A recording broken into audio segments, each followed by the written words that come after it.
A paz do Senhor Jesus, façamos hoje a leitura dos capítulos 1, 2, 3, 4 e 5 do livro de 1 Coríntios da Bíblia Sagrada. Então vamos lá. 1 Coríntios 1, prefácio, capítulo 1, né? Prefácio e cumprimento. Paulo, chamado para ser apóstolo de Jesus Cristo, pela vontade de Deus, e o irmão Sóstenes, a igreja de Deus em Corinto, aos santificados em Cristo Jesus, chamados para serem santos, com todos os que em todo lugar invocam o nome de nosso Senhor Jesus Cristo, Senhor deles e nosso. Graça e paz sejam convosco, da parte de Deus, nosso Pai, e do Senhor Jesus Cristo.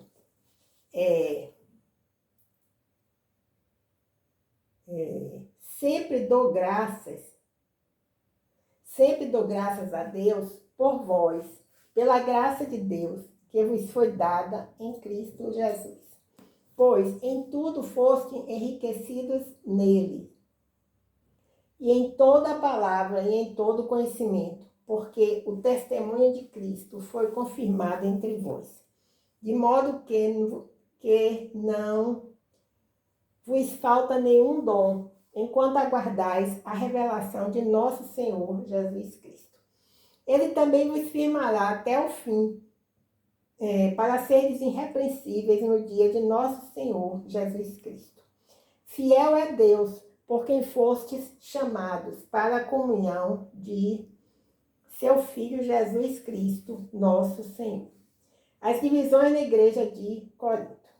Irmãos, rogo-vos em nome de nosso Senhor Jesus Cristo, que entreis em acordo quando discutirdes, e não haja divisões entre vós. Pelo contrário, sejais unidos no mesmo pensamento e no mesmo parecer. Pois, meus irmãos, fui informado a vosso respeito pelos da família de Cloé, que há discórdias entre vós. O que quero dizer com isso é que um de vós afirma: eu sou de Paulo, outro, eu sou de Apolo, outro, eu sou de Cefas, ou ainda, eu sou de Cristo. Será que Cristo está dividido? Foi Paulo crucificado em vosso favor? Fostes batizados em nome de Paulo? Dou graças a Deus por não haver batizado nenhum de vós, com exceção de Crispo e Caio, para que ninguém diga que fostes batizados em meu nome.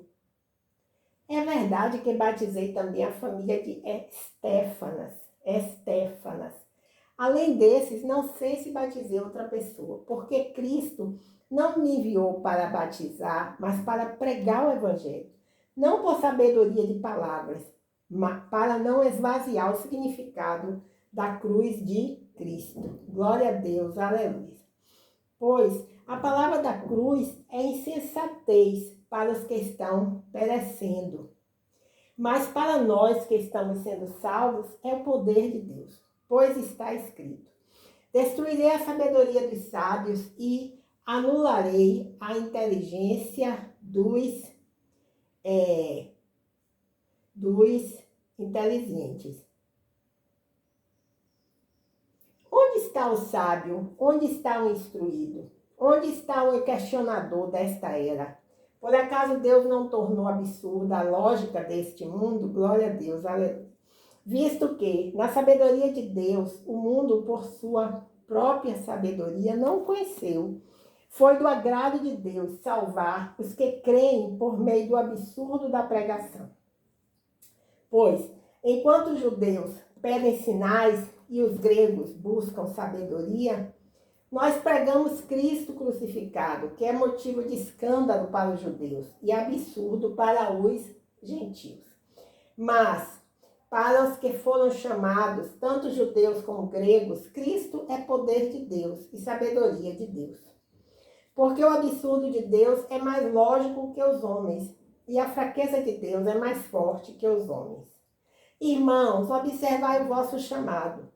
Não foram chamados muitos sábios, segundo critérios humanos, nem muitos poderosos, nem muitos nobres. Pelo contrário, Deus escolheu as coisas absurdas do mundo para envergonhar os sábios, e escolheu as coisas fracas do mundo para envergonhar as fortes. Ele escolheu as coisas insignificantes do mundo, as desprezadas, e as que são nada para reduzir a nada as que são, para que nenhum mortal se glorie na presença de Deus. Mas vós sois dele, em Cristo Jesus, o qual, da parte de Deus, se tornou para nós sabedoria, justiça, santificação e redenção, a fim de que, como está escrito, quem se gloriar, glorie-se no Senhor. Capítulo 2. O caráter da pregação de Paulo em Corinto. Irmãos, quando fui até vós, anunciando-vos o mistério de Deus, não fui com linguagem pomposa nem de sabedoria, pois resolvi nada saber entre vós, a não ser Jesus Cristo e este crucificado. Estive convosco em fraqueza, em temor e em grande tremor. Minha linguagem e pregação não consistiram em palavras persuasivas e sabedoria, mas em demonstração do poder do Espírito. Glória a Deus, aleluia. Para que a vossa fé não se apoiasse em sabedoria humana, mas no poder de Deus. Na verdade, falamos de sabedoria entre os que já são maduros, não porém a sabedoria desta era, nem dos seus governantes, que estão sendo reduzidos a nada. Mas falamos do mistério da sabedoria de Deus, que esteve oculto, o qual Deus pré-ordenou antes dos séculos para a nossa glória. Nenhum dos governantes desta era compreendeu essa sabedoria, pois se a tivessem compreendido, não teriam crucificado o Senhor da glória. Mas como está escrito, as coisas que olhos não viram, nem ouvidos ouviram, nem penetraram o coração humano, são as que Deus preparou para os que o amam. Amém, aleluia. Glórias a Deus. Deus, porém, revelou-as a nós pelo seu Espírito, pois o Espírito examina todas as coisas, até mesmo as profundezas de Deus.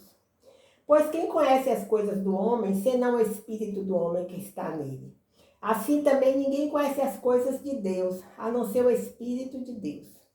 Não temos recebido o Espírito do mundo, mas sim o Espírito que vem de Deus, a fim de compreendermos as coisas que nos foram dadas gratuitamente por Deus.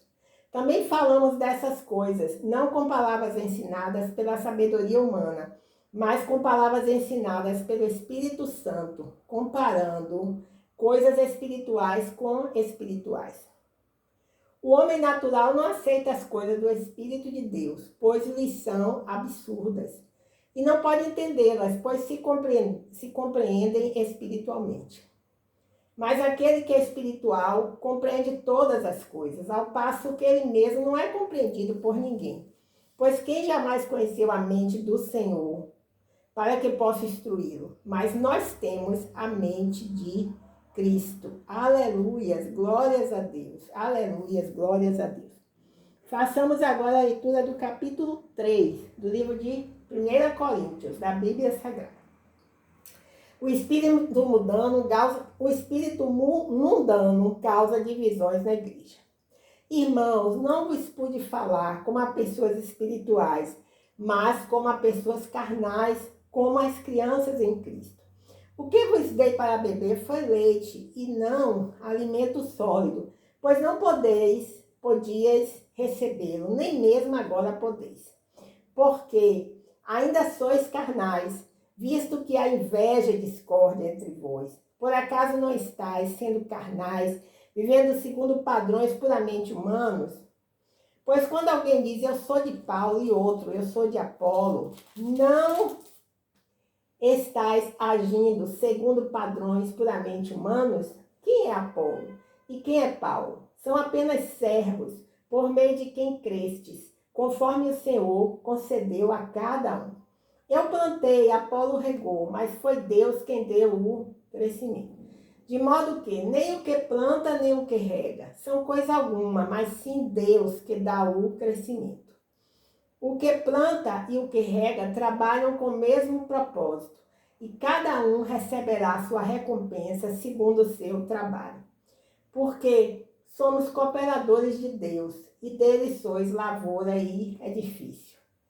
Segundo a graça de Deus que me foi dada, lancei o alicerce como sábio construtor, e outro constrói sobre ele, mas cada um veja como constrói.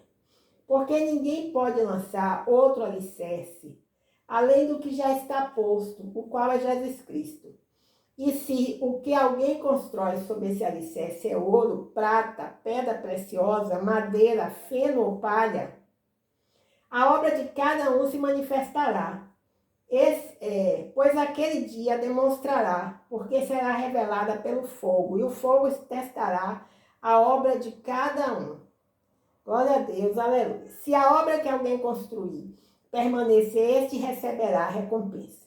Se a obra de alguém se queimar, este sofrerá prejuízo, mas será salvo como alguém que passa pelo fogo. Não sabeis que sois santuário de Deus e que o seu Espírito habita em vós? Glória a Deus, aleluia. Se alguém destruir o santuário de Deus, este o destruirá. Pois o santuário de Deus, que sois vós, é sagrado. Ninguém se engane, se alguém dentre vós se considera sábio nesta era, torne-se tolo para vir a ser sábio. Porque a sabedoria deste mundo é uma tolice diante de Deus, pois está escrito: ele apanha os sábios na sua própria astúcia. E ainda, o Senhor conhece os pensamentos dos sábios, que são fúteis. Portanto, ninguém se glorie nos homens, porque todas as coisas são vossas. Seja Paulo, seja Apolo, seja Cefas, seja o mundo, a vida, a morte, as coisas presentes, as futuras, todas as coisas são vossas. E vós sois de Cristo, e Cristo de Deus. Façamos agora a leitura do capítulo 4, do livro de 1 Coríntios, da Bíblia Sagrada. Os ministros encarregados do ministério de Deus. Assim, os homens devem nos considerar servos de Cristo, encarregados dos ministérios de Deus. Além disso, o que se requer de pessoas assim encarregadas é que sejam encontradas fiéis. No entanto, pouco se me importa se sou julgado por vós ou por qualquer tribunal humano. De fato, nem eu julgo a mim mesmo. Pois, embora eu esteja consciente de que não há nada contra mim, nem por isso me justifico, pois quem me julga é o Senhor. Portanto, nada julgueis antes do tempo, até que venha o Senhor, o qual não só trará à luz as coisas ocultas das trevas, mas também manifestará os motivos dos corações. Então, cada um receberá seu reconhecimento da parte de Deus. O orgulho dos coríntios e a humildade do apóstolo. Irmãos, apliquei essas coisas a mim e a Apolo, por causa de vós, para que aprendais por nosso intermédio a não ir além do que está escrito, de modo que nenhum de vós se encha de orgulho em favor de um contra o outro. Pois quem te faz diferente dos demais? E o que tens que não tenhas recebido? E se o recebeste, por que te orgulhas, como se não o tivesse recebido? Já estáis satisfeitos, já estáis ricos. Sem nós já chegastes a reinar. Quisera eu reinasse de fato, para que também nós reinássemos convosco. Porque me parece que Deus colocou a nós, os apóstolos, como últimos, como condenados à morte, pois nós tornamos um espetáculo para o mundo, tanto para anjos como para homens. Somos um absurdo por causa de Cristo, mas vós, sábios em Cristo, somos fracos, mas vós, fortes, sois estimados, mas nós, desprezados. Até o presente passamos fome e sede, vestimos-nos de trapos e somos esbofeteados, e não temos pousada certa. Cansamos-nos trabalhando com as próprias mãos. Quando somos ofendidos, bendizemos, quando perseguidos, suportamos. Quando difamados, respondemos amigavelmente. Até o momento, somos o lixo do mundo e a escória de todos. Não escrevo essas coisas para vos envergonhar, mas para vos advertir, como a meus filhos amados.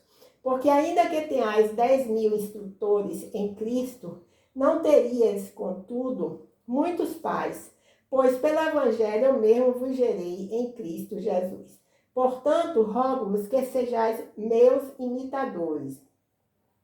Por isso mesmo vos enviei Timóteo, meu filho amado e fiel no Senhor.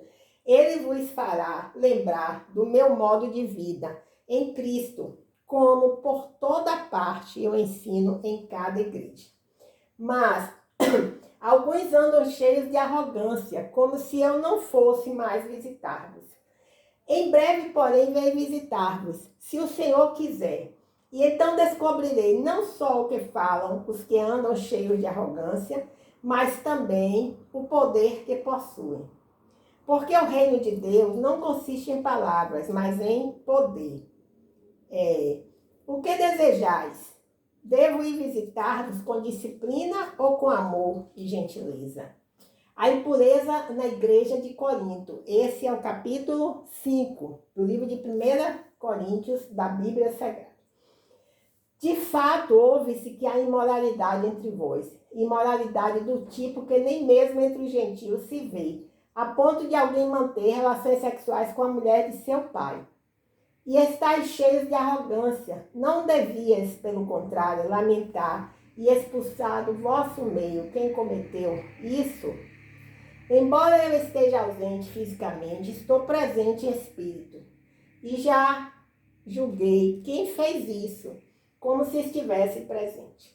Quando vos reunirdes em nome de nosso Senhor Jesus, e eu estando convosco em espírito, junto com o poder de nosso Senhor Jesus Cristo, entregai esse homem a Satanás para a destruição da carne, para que o espírito seja salvo no dia do Senhor Jesus. O vosso orgulho não é bom. Não sabeis que um pouco de fermento faz com que toda a massa fique fermentada?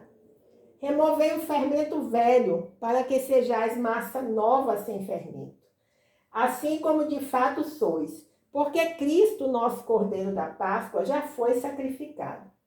Portanto, celebremos a festa, não com fermento velho, nem com fermento da maldade e da corrupção, mas com os pães sem fermento da sinceridade e da verdade. Já vos escrevi por carta, que não vos associeis com os imorais. Não me referi aos imorais deste mundo, nem os avarentos, ladrões ou idólatras. Nesse caso, seria necessário que saísseis do mundo. Mas agora vos escrevo que não vos associeis com aquele que, dizendo-se irmão, for imoral ou ganancioso, idólatra ou caluniador, bêbado ou ladrão. Com esse homem não deveis nem sequer comer, pois que me importa julgar os que são de fora? Não julgueis vós os que são de dentro? Mas Deus julga os que são de fora. Expulsai esse imoral do vosso meio. Amém, aleluia, glórias a Deus. Assim, encerramos a leitura dos capítulos 1, 2, 3, 4 e 5 do livro de Coríntios, da Bíblia Sagrada. Clamamos pela paz no nosso Brasil, para que haja concordância, para que haja quebrantamento, para que a raiva, a ira, o ódio desapareça, que haja espírito de concordância entre a nação brasileira, entre os irmãos da nação brasileira. Como está escrito em Amós, capítulo 3, versículo 3, né? Poderão andar dois, se não andarem em concordância entre si. Pedimos também pela paz entre as nações. E, Senhor, clamamos, Senhor, de forma especial, para que o Senhor venha visitar os que estão gravemente enfermos, que o Senhor visitar os que estão muito enfermos, que o Senhor venha visitar os que estão até levemente enfermos, trazendo cura, saúde para todos, de forma sobrenatural. Que essa palavra, ao ser espalhada por todo o universo, venha trazer paz ao universo, em nome de Jesus. Amém, aleluias, glórias a Deus.